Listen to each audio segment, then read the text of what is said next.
So I just saw that Bitcoin is down, what, $537 today. Panic! I know, panic. It is incredible. It's almost up to 40,000 again. I know.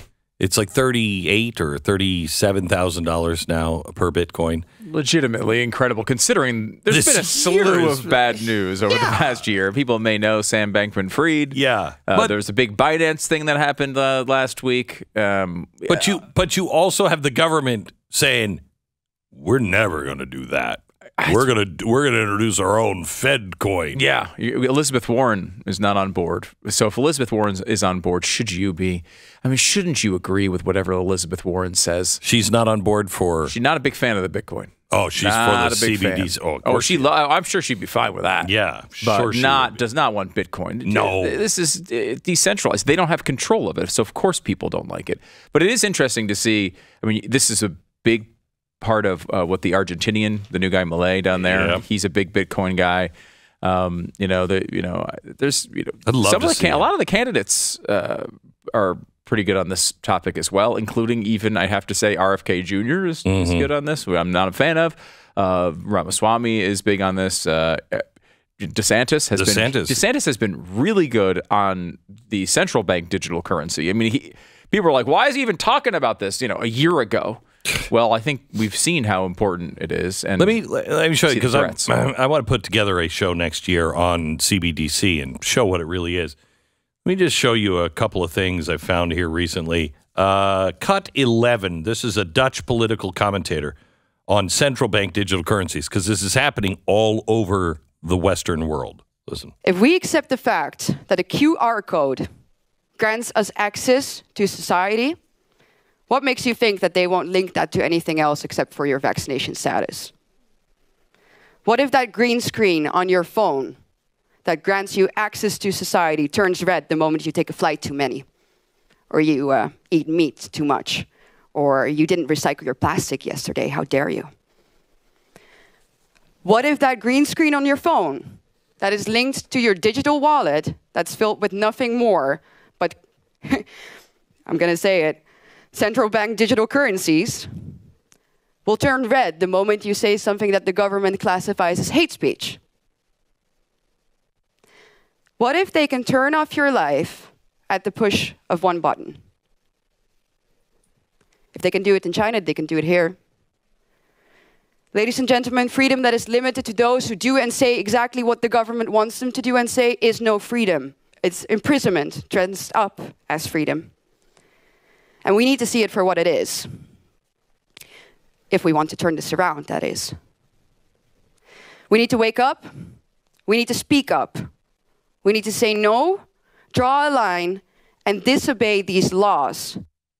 Now, listen, in Australia, here's a politician in Australia warning the Australians about central bank digital currencies. Cut 50. Let's be blunt. The so-called Trusted Digital Identity Bill represents a watershed moment in Australian history. We stand at the divide between a free personal enterprise future and a digital surveillance age. If nothing is done to stop this bill, government will sit in the middle of every interaction Australians have with each other and with the world. And it achieves this in the same way China does, by creating a digital identity that forms a central part of a person's life. You can call it a license to live.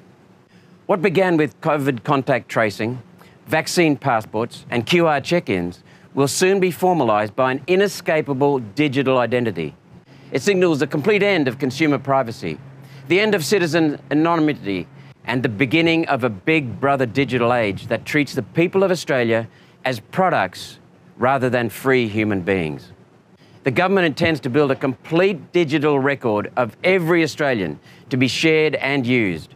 Our medical history, our shopping preferences, who we associate with, whether our choices are really so-called green, social security, veteran services, travel records, website viewing, employment status, and social media comments. Everything will go on the record and be available to any large corporation that can pay for access. Now, let me give you one from the United States. This is a member of the Minneapolis Federal Reserve. As the president of the Minneapolis Federal Reserve Bank. This is what he says about CBDCs. central bank digital currency. Do you think that that is something that you all should be looking into seriously? To what degree should you be looking into it seriously? Just what are your thoughts on CBDC? I mean, as my colleagues at the Federal Reserve have talked about, we are examining it. I'll tell you, my personal bias is I'm pretty skeptical. I keep asking anybody at the Fed or outside of the Fed to explain to me what problem this is solving. I can send anybody in this room $5 with Venmo right now. Right? No, seriously. So what is it that a CBDC could do that Venmo can't do? And all I get is a bunch of hand waving. I get a bunch, well, maybe it's better for financial inclusion. Maybe it's better for cross-border remittances. Maybe. Is there any evidence that it is? And, they say, well, what about China? China is doing it. Well, I can see why China would do it. If they want to monitor every one of your transactions, you could do that with the central bank digital currency. You can't do that with Venmo. If you want to impose negative interest rates, you could do that with the central bank digital currency. You can't do that with Venmo. And if you want to directly tax customer accounts, you could do that with the central bank digital currency. You can't do that with Venmo. So I get why China would be interested. Why would the American people be for that? Yeah. So this kind of goes into what I'm talking about tonight on TV. Gaslighting. Do you know what that term even means? Yeah, I didn't for a long time, but I do now. Mainly because so many people say it, I made myself look it up. Right. And I was like, what does this even mean? I don't even understand it. And it is,